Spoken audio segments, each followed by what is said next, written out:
Herkese salam dostlar.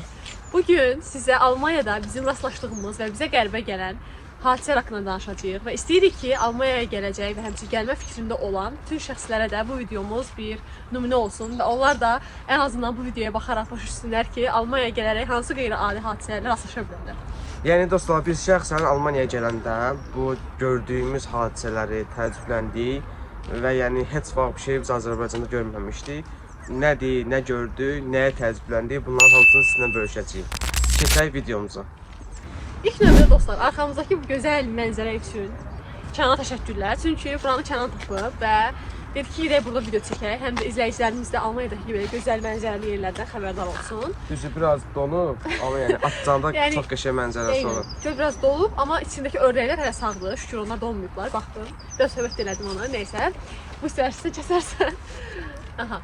Və istəyirəm ki, ilk növbədə Almaniyada olan qeyri-adi hadisə haqqında, mənə görə ən böyük qeyri-adi haqqında ondan danışım ki, dostlar, bura gəldiyiniz andan etibarən görəcəksiniz ki, istər avtobusda, istər qatarlarda, istər tramvayda insanlar burunlarını çox pis silirlər. Yəni, belə bizdə məsələn burnunu möhkəm silmək ədəbsizlik, mədəniyyətsizlik kimidirsə, burada tam tərsinədir. Yəni Avropa mədəniyyəti tamam fərqlidir. Siz bura gələndə hər 2 saniyədən bir o fıf səslərini eşidəcəksiniz. Yəni bilmirəm onlar necə düşünürlər bunu. Yəni onlar necə bir mədəniyyət açısından baxırlar, amma həqiqətən də insan ilk gələndə çox narahat olur və iyrənirsən. Mən bura gəldiyim ilk dövrlərdə mənim ağzımda yəni hər yerdə sızaqlar çıxırdı iyrəndiyimdən. Və ona görə də həqiqətən mənim üçün çox çətindir. Çünki mən belə şeyləri heç vaxt görməmişəm və mən dediyim bu tip şeylərdən iyrənən bir insanam. Ona görə də əgər sizdə belə bir probleminiz varsa iyrənmək kimi, yəni sizin üçün ilk başda çox çətin ola bilər. Amma sonradan alışırsınız və artıq sonra da sizə sadə gəlməyə, adi gəlməyə başlayır. Yəni o qədər də takılmırsınız məsələyə. Burada deməli vəziyyət necədir dostlar? Yəni Almanlar məsəl üçün restoran baxmırlar. Yəni yerindən fərqində olmayaraq, əgər bunlar burunlarını silmək istəyirlərsə, yəni yüksək səslə onlar burunlarını siləcəklər. Bir Almandan soruşmuşdum ki, yəni niyə də bu çox bir ölkədə yaxşı baxılmır bu məsələyə, siz niyə beləncə edirsiniz?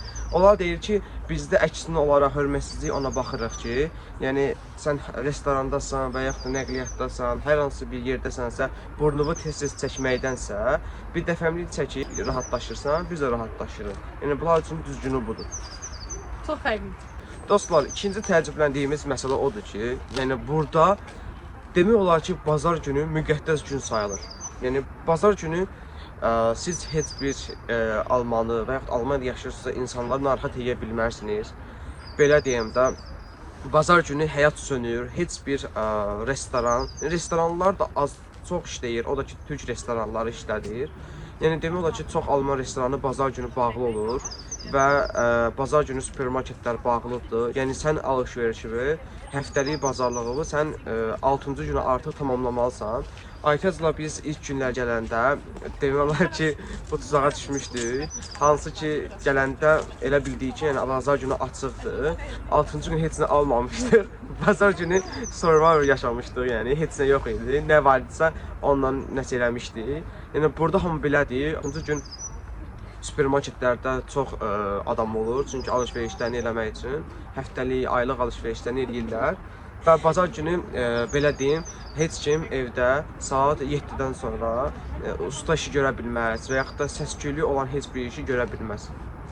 Mən sən də xatırladım. Azərbaycanda pandemiya dönəmində, yoxsa qıtlıq dönəmində çörək qoymuşdular, hamı tökülmüşdü çörəklərin üstünə. Elə bir vəziyyət yaşanmır dostlar burada. Çünki hər şey boldur və bütün marketlərdə səhərsi gün hər şeyi tapa bilirsiniz. Amma tək problem odur ki, bazar günü burada heç bir şey işləmir. Və məsələ oldu ki, Azərbaycanda bir də görürdüm ki, saat 12-də, 2-də səs-küydür. Yəni usta, dilir səs gəlir, yata bilmirsən. Yəni burada yəni sən belə deyim də, insan haqların var da.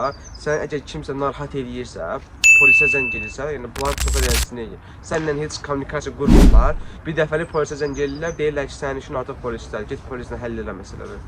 Mən hətta buna aid bir neçə gülməli videoları görmüşdüm. Almanlar özləri çəkiblər. Başqa ölkələrdə məsələn 20:00-da, 22:00-da yaşam, qırğın dava evdə, yəni dalaşma falan. Amma Almaniyada yaşam hamı sakitcə başını qoyub yatır. Yəni həqiqətən də sistem budur. Əslində mənə qalsa, yəni biz elə düşünürük ki, əslində bu çox yaxşı bir sistemdir. Niyə görə? Siz yəni ölkədə çox belə böyük gecə vaxtı məsələn böyük bir xuliqanlıq, hər hansı bir özbaşınalıq görə bilmirsiniz bunun sayəsində. Çünki artıq bir müddətdən sonra hər şey bağlı olduğu üçün insanda həvəs qalmır çölə çıxmağa. Düz açıq olan yerlər var təbii ki də, ora gedənlər də var, amma yəni əhalinin əksəriyyəti demək olar ki, evdə qalmağa seçir və evdə qalmağa üstünlük verir. Yəni bu da bir növ axşam vaxtı yaşana biləcək hər hansı bir cinayət hallarının, xuliqanlıq kimi halların qabağını alır. Yəni məncə düzgün bir addımdır. Və dostlar, mənə görə ən qəribə hadisələrdən biri də həmçinin burada hər kəsin evində demək olar ki, itin olmasıdır. Yəni həqiqətən çox belə gülməli bir olaydır. Necə deyim?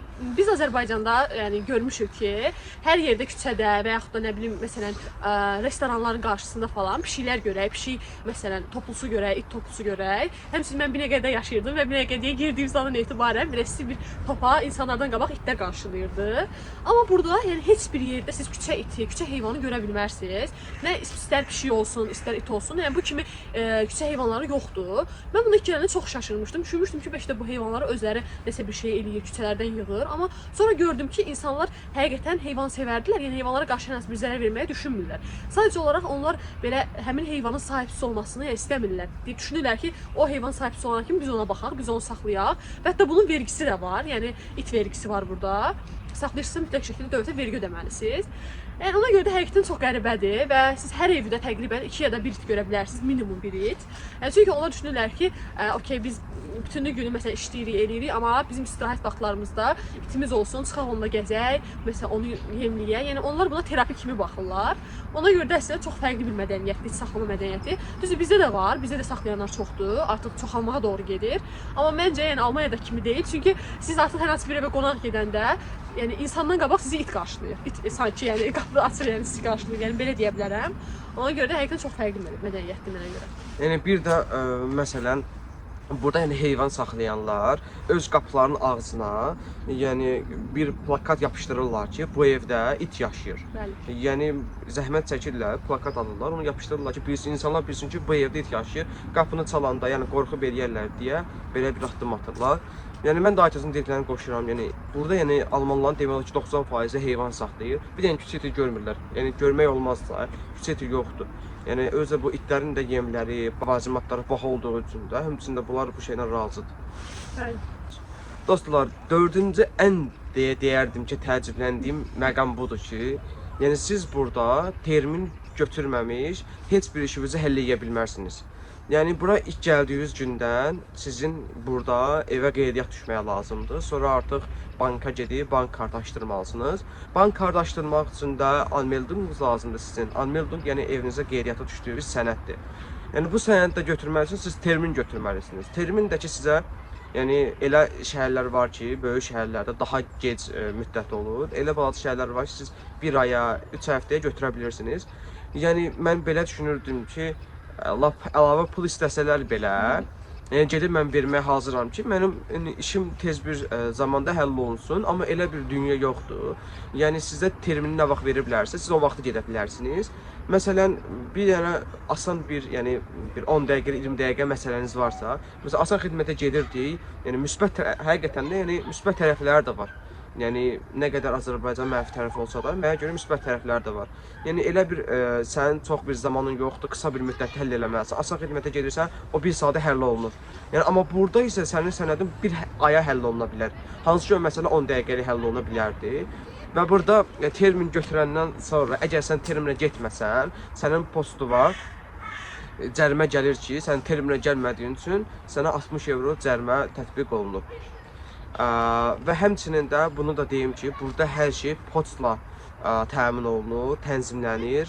Yəni evinizə kommunal xərcidə və yaxud da ki, hər hansı bir yenilik gəlirsə, sizin borcunuz, cəriməniz, yol nəqliyyatda cərimələriniz varsa, hamısı ola poçt vasitəsilə gəlir. Çünki mən belə əvvəl mənə təəccüblü gəlirdi ki, yəni bu qədər kağız israf olur, yəni 80 milyona yaxın insan yaşayır. Hamısına poçt göndərsələr, nə oldu da, yəni bu dövlət niyə geridə qalıb? Amma insan düşünəndə görür ki, bu dövlət geridə yox, daha da çox inkişaf edib. Yəni məsələn, bu dövlətdə həm yaşlı insanlar qalır, həm də cavan insanlar qalır. Hər kəs internetdən istifadə eləmir. Məsələn, burada keçən səfər bir post gəlmişdi ki, sizin ev internetinizin qiyməti 0,2% qalxıb. Siz əgər bu internetdən çıxmaq istəyirsinizsə, bizimlə QR kodu oxudaraq əlaqəyə keçə bilərsiniz. Yəni bunu, amma burada belə bir qanun var ki, bütün postlar məcburi şəkildə oxunmalıdır. Yəni yaşlısansa, qocasansa, cavansansa oxumalısan. Bu qanundur. Yəni mən onu oxudum, artıq geri dönüş eləməsəm, o mənim günahımdır. Amma mən bura ilk təzə gəlmişəm, alman dilini bilmirəm. O qiymətin qalxmasından mənə heç bir xəbərim olmayacaqdı. Ona görə də bu post hər şey tənzimləyir və hər şey qaydasına düşür.